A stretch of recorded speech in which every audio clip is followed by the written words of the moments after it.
Welcome to the Leadership Sovereignty Podcast. I'm your host, Ralph Owens, along with Terry Bailey. In today's episode, we'll touch on topics such as the power of relationship management, the magnitude and impact of using life's experiences to lead with empathy, the power of being your authentic self, and the incredible power of what you believe about yourself. Enjoy the show.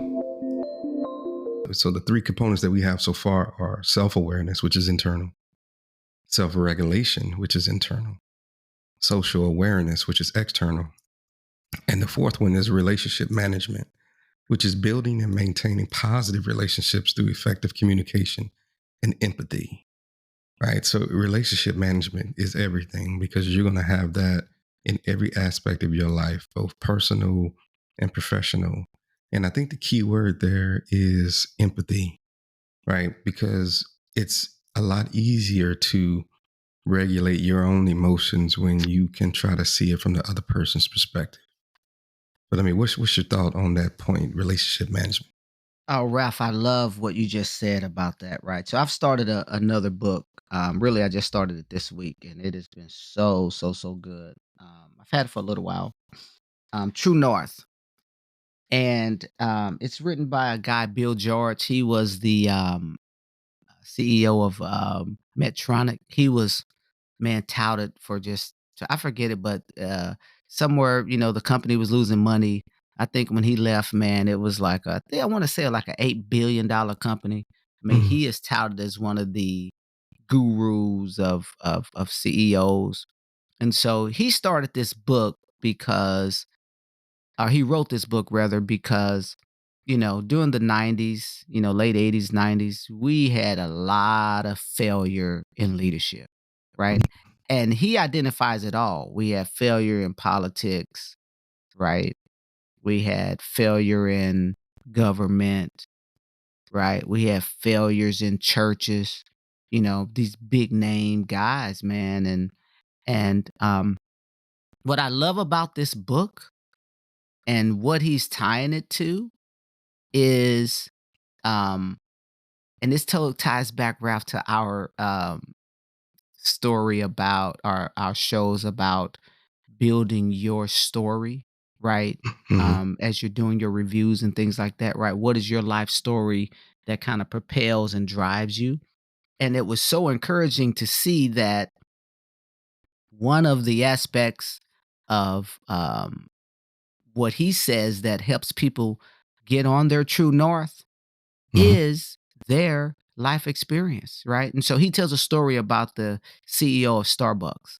I didn't know this, but mm, essentially, his dad was, I believe, a mail carrier or something like that. And his dad fell on a sheet of ice, broke his ankle. As a mm, result, his dad lost his job.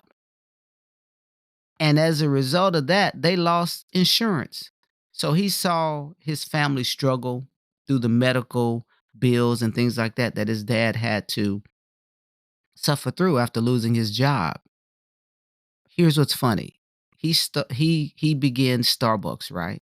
mm, One of his true north items is everyone gets health care, even part-time workers, mm, right? That was a life experience, right? To your point, the empathy, mm, right? So there are things that, you know, that you aspire to as a leader.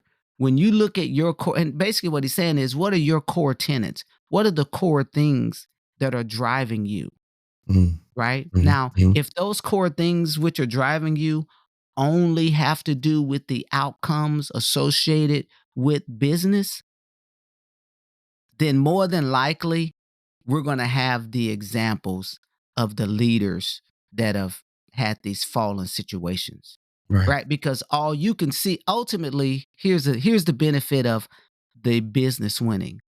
It's really not about the business, to be honest. You want to say you did it. Mm, mm. Yeah, ego. And ego. And so in times, probably ego is the number one thing that subdues a person's ability to show someone else empathy. Mm, Because you really don't care what the outcome, right? mm, For them, mm. That's right. So yeah, again, guys, build your stories. Use your life. It's your life experiences which are going to define your core values, right? What are you passionate about? Those things are going to come out of what we've experienced. And here's what's important, right?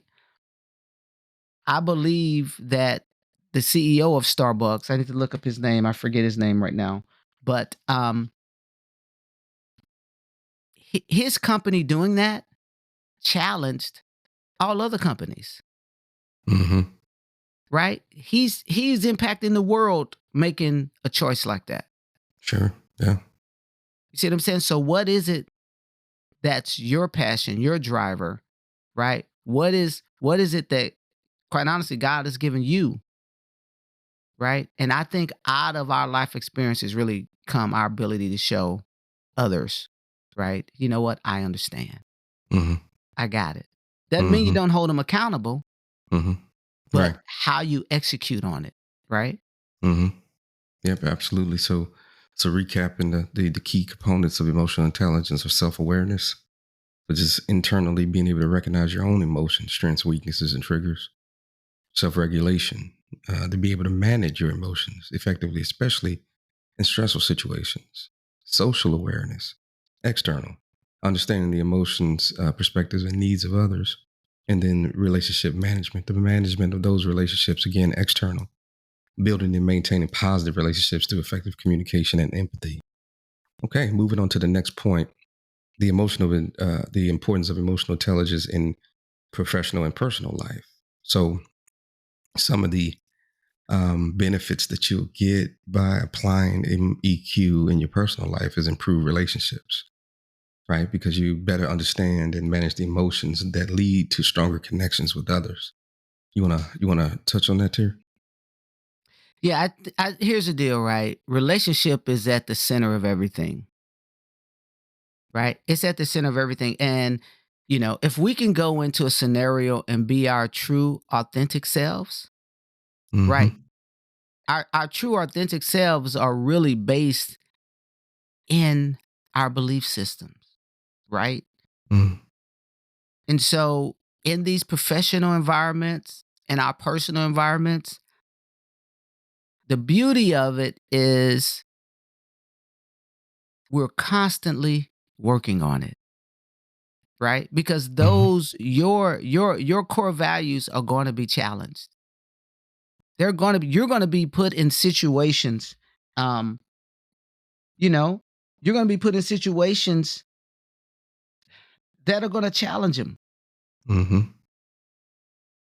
Yep, absolutely, absolutely. So improved relationships. Another benefit is enhanced well-being.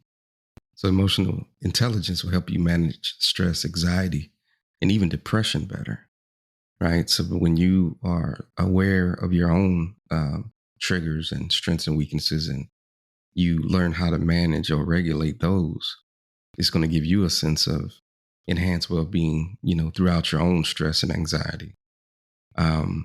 Increased resilience, the ability to cope with challenges and setbacks, and to be strengthened, right? These are all benefits of learning and applying emotional intelligence in your personal life. And then greater self-awareness, right? Understanding one's emotions can lead to personal growth and fulfillment.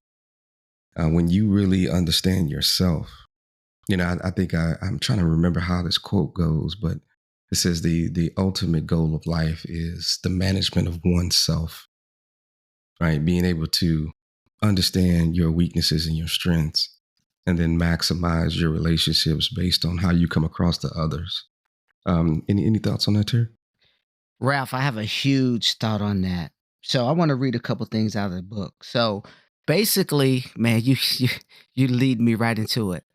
Ultimately, what your goal is to find out this is the real me.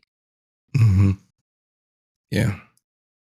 So I'm gonna tie a couple things into this before I start to read this. Right? How do you find out the real you? Mm. So I gotta give a shout out to Myron Golden. Um, and one of his podcasts. I'm trying to remember the title. I believe it was the one that had to do with. I think it's Believe or I Believe is the name of it. I'll try to look it up. But basically, he brought out three different things. Right? He says there's a lie identity. Are you believing the lie about yourself? The lie identity? mm, Are you believing the my identity, right? The mm, my identity is a response to the lie identity. It's the person that you created mm, to deal with who somebody said you were. So, like for instance, right?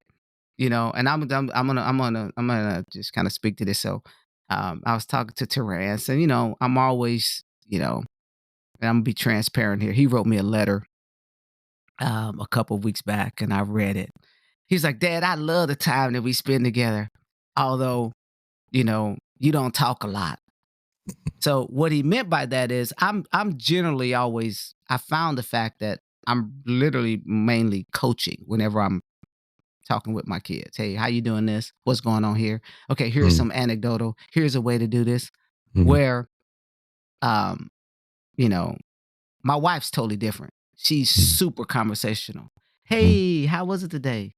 What do you mm, think? What do you mm, and so they get to mm. really so I said, you know what? Again, ability to grow, right? This relationship with my son, and I'm trying to do this with all my children, just more better versus again, right? Being goal oriented, all you can see is Yeah. I gotta get to the end. I Mm, gotta cross the finish line. So mm, my conversations tend to be in that fashion. mm, Anyway, so we're just talking and I'm working on it. I'm practicing. And he goes, Dad, why are, we got some kids at school, they just try to act like they hard and this and that. And it's the my identity, right? mm, mm, They're responding to some external thing. And in order for them to get their just due, they want to come across as, tough guy. mm, Well, we as adults do the same thing, right? Some of us in meetings, we want to come across as smart guy. mm. Yep. You know what I'm saying? I got all the answers, Yep. right? Some of us want to come across as, ball buster.